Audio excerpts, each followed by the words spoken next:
कार्तिक मास का भैया दूज का व्रत गाथा आप लोग जरूर सुनिएगा।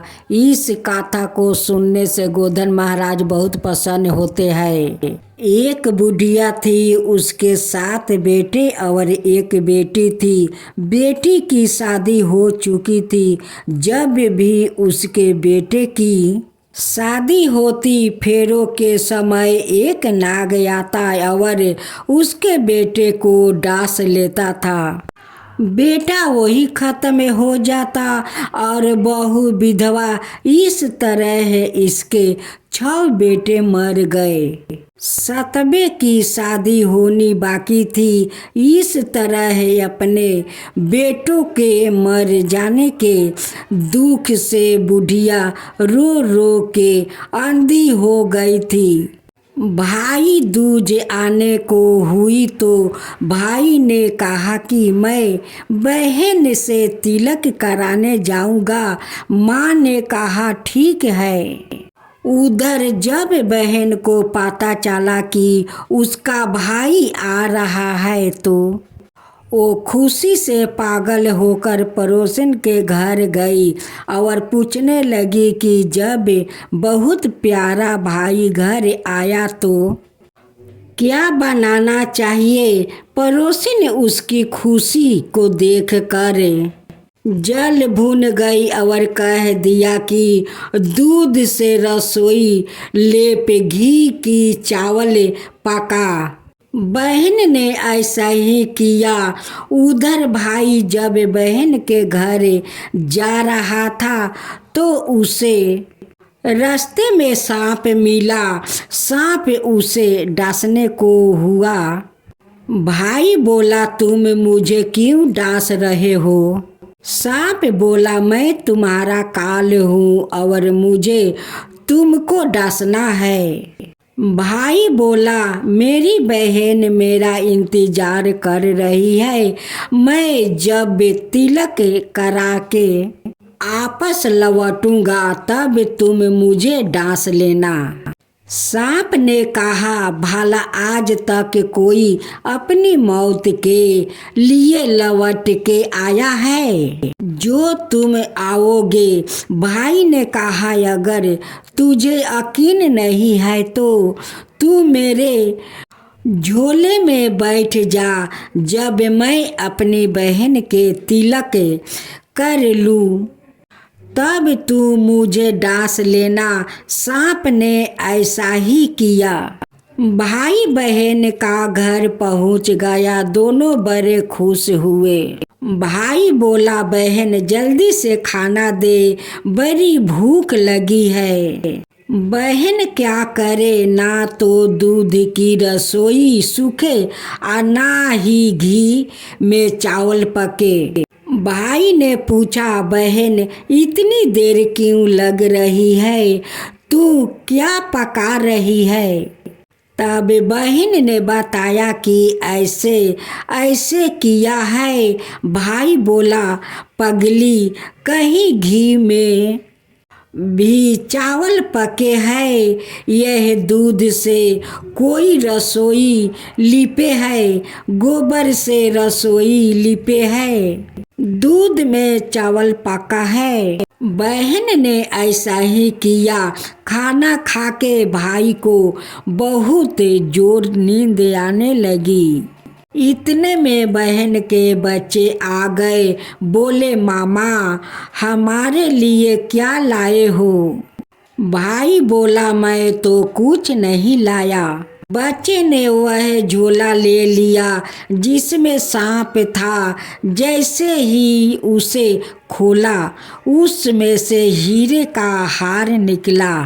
बहन ने कहा भैया तूने बताया नहीं कि तू मेरे लिए इतना सुंदर हार लाए हो। भाई बोला बहन तुझे पसंद है तो तू ले ले, मुझे हार क्या करना। अगले दिन भाई बोला अब मुझे जाना है, मेरे लिए खाना रख दे। बहन ने उसके लिए लड्डू बना के एक डिब्बे में रख के दे दिया। भाई कुछ दूर जाकर थक कर एक पेड़ के नीचे सो गया। उधर बहन के जब बच्चों को जब भूख लगी तो माँ से कहा कि खाना दे दो। माँ ने कहा खाना अभी बनने में तो देर है। तो बच्चे बोले कि मामा को जो रखा है वही दे दो। तो वह बोली कि लड्डू बनाने के लिए बाजरा पीसा था वही बाचा पड़ा है, चौकी में जाकर रख लो। बच्चों ने देखा कि चौकी में तो सांप की हड्डियाँ पड़ी है। यही बात माँ को आकर बताई तो वह बावरी सी होकर भाई के पीछे भागी। रास्ते भर लोग से पूछती कि किसी ने मेरे गौल बटोई देखा, किसी ने मेरा बबरा सा भाई देखा। तब एक ने बताया कि कोई लेटा तो है, पेड़ के नीचे देख ले, वही तो नहीं भागी। भागी पेड़ के नीचे पहुंची, अपने भाई को नींद से उठाया। भैया भैया कही, तूने मेरे लड्डू तो नहीं खाया। भाई बोला यह ले, तेरे लड्डू नहीं खाए, मैंने ले दे के लड्डू ही तो दिए थे।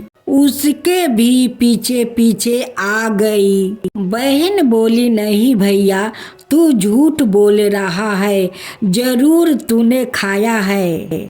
अब तो मैं तेरा साथ चलूंगी। भाई बोला तू ना मान रही है तो चल। फिर चलते चलते बहन को प्यास लगती है। ओ भाई को कहती है कि मुझे पानी पानी है। भाई बोला अब मैं यहाँ तेरे लिए पानी कहाँ से लाऊं? दूर कहीं चील उड़ रही है, चली जा वहाँ, शायद तुझे पानी मिल जाए। तब बहन वहाँ गई और पानी पीकर जब लौट रही थी तो रास्ते में देखती है कि एक जगह जमीन में 6 सिलाए गड्ढी है और एक बिना गड्ढी रखी हुई है। उसे बुढ़िया ने बताया कि एक बुढ़िया है, उसके 7 बेटे थे। 6 बेटे तो शादी के मंडप में ही मर चुके हैं। तो उन्होंने नाम की यह सिलाए जमीन में गड्ढी है। अभी सतबा की शादी होनी बाकी है। जब उसकी शादी होगी तो वह भी मंडप में ही मर जाएगा। तब यह 7वीं शिला भी जमीन में गिर जाएगी। यह सुनकर बहन समझ गई कि यह शिलाएं किसी और की नहीं, बेबली के उसके भाइयों के नाम की है। उसने उस बुढ़िया से अपने 7वां भाई का बचने का उपाय पूछा। बुढ़िया ने उसे बतला दिया कि वह अपने 7वां भाई को कैसे बचा सकती है। सब जानकर वो वहाँ से अपने बाल खुले करके पागलों की तरह अपने भाई को गालियाँ देती हुई चली। भाई के पास आकर बोलने लगी, तू तो जलेगा, कूटेगा, मरेगा। भाई उसके ऐसा व्यवहार को देखकर चौंक गया, पर उससे कुछ समझ नहीं आया।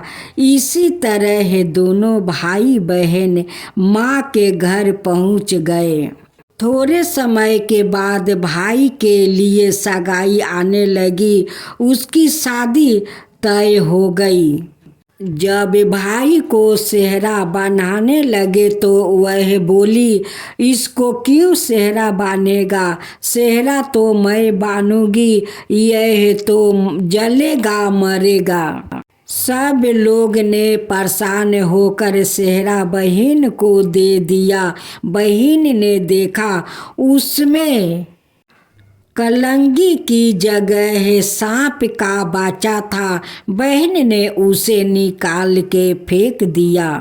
अब जब भाई घोड़ी चढ़ने लगा तो बहन फिर बोली, यह घोड़ी पर क्यों चढ़ेगा, घोड़ी पर तो मैं बैठूंगी, यह तो जलेगा मरेगा, इसकी लाश को चीले कौआ खाएंगे। सब लोग बहुत परेशान, सब ने उसे घोड़ी पर भी चढ़ने दिया। अब जब बारात चलने को हुई तब बहन बोली, यह क्यों दरवाजे से निकलेगा, यह तो पीछे के रास्ते से जाएगा। दरवाजे से तो मैं निकलूंगी। जब वह दरवाजे के नीचे से जा रही थी तो दरवाजा अचानक गिरने लगा। बहन ने एक ईंट उठाकर अपनी चुनरी में रख ली। दरवाजा वही की वही रुक गया। सब लोग बड़ा अचंभा हुआ। रास्ते में एक जगह बारात रुकी तो भाई को पीपल के पेड़ के नीचे खड़ा कर दिया। बहन कहने लगी, यह क्यों छाया में खड़ा हो गया, यह तो धूप में खड़ा होगा, छाया में तो मैं खड़ी होगी। जैसी ही वो पेड़ के नीचे खड़ी हुई पेड़ गिरने लगा। बहन ने एक पाता तोड़कर अपनी चुनरी में रख लिया। पेड़ वही की वही रुक गया।